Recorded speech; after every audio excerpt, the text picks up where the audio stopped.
Hey guys, today we are making hamburger buns. Fluffy, soft, buttery, easy to make, that this will be your go-to recipe every time.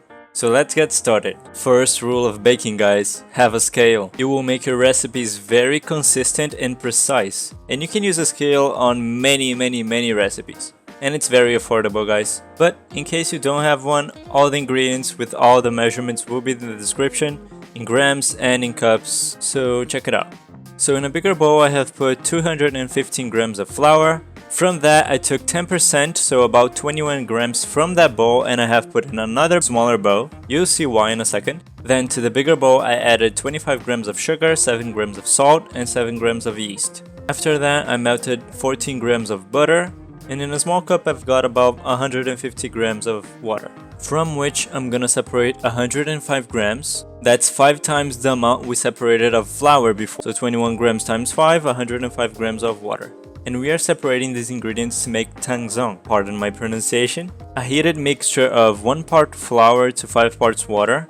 That will make our bread softer, fluffier, and keep it fresher longer. And it's pretty simple. In a pan on low heat, you are going to combine the flour and the water, and you want to stir this for about a minute, 2 minutes, just until you get a thick consistency. And you want to keep an eye on this. Even though it's low heat, it could burn, so be careful. So after getting our Tangzhong to this thick consistency, you can get that bigger bowl you have mixed the flour and the yeast and the sugar and the salt, where you can mix it better with the other ingredients. And before adding the liquids, I like to mix it a little bit so everything is really incorporated. And after you mixed it, you can add the water and the melted butter.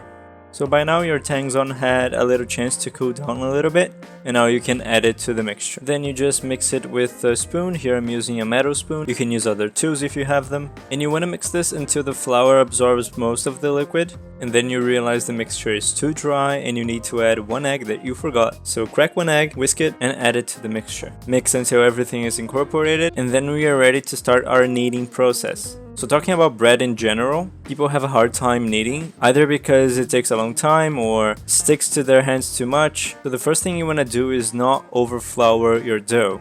What I mean by that is not adding too much extra flour. That will make your bread tough and dry, and we don't want that. For this recipe, it's a 70% hydration dough, so it's relatively high water content. Because of that, you can be a little bit more forgiving with the flour. You can see here that I'm adding quite a bit of flour, but if the dough starts sticking too much, don't add a lot of extra flour.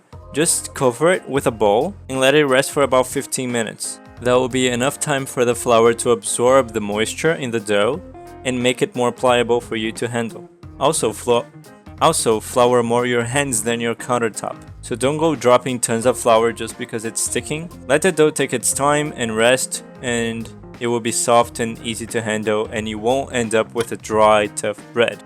So after you have kneaded for about 10 minutes, the dough is ready to be proofed. You just want to shape it into a ball, and you can do this by rotating your hands underneath the dough along the sides of it, trying to close any seams that are underneath it. So now you want the dough to take a little nap for about 1 to 2 hours. That will make the flavor of the dough better. If you want it, you can chill it overnight, that's okay. And it will also make our bread in the end fluffier. So after the dough has taken a little nap, it should have risen a little bit. And for this recipe, it makes 4 buns. You can totally scale it up if you want to, of course. Just mind that the Tangzhong that we made has to be in proportion as well. So after cutting them, you want to form them into little balls and then flatten them a little bit. You can use the palm of your hands, and they should measure about 7 centimeters in diameter. That's about 2.5 inches across. Then you want to grease your baking vessel of choice. Here I'm just using a round baking sheet. Then place your buns in there and let them have their final rise for about 45 minutes to an hour. You can top them with whatever you want. Here I'm just using some melted butter and some sesame seeds. For one of the buns I've tried some chili flakes. You could also do only butter or an egg wash. And then you're gonna bake them on a preheated oven set to 180 degrees Celsius or 350 Fahrenheit. And that's all there is to it. Amazing homemade burger buns. They are a million times better than any of those in the store, and they will go perfectly with our next recipe. Yeah, you guessed it, burgers. Subscribe so you don't miss the next one.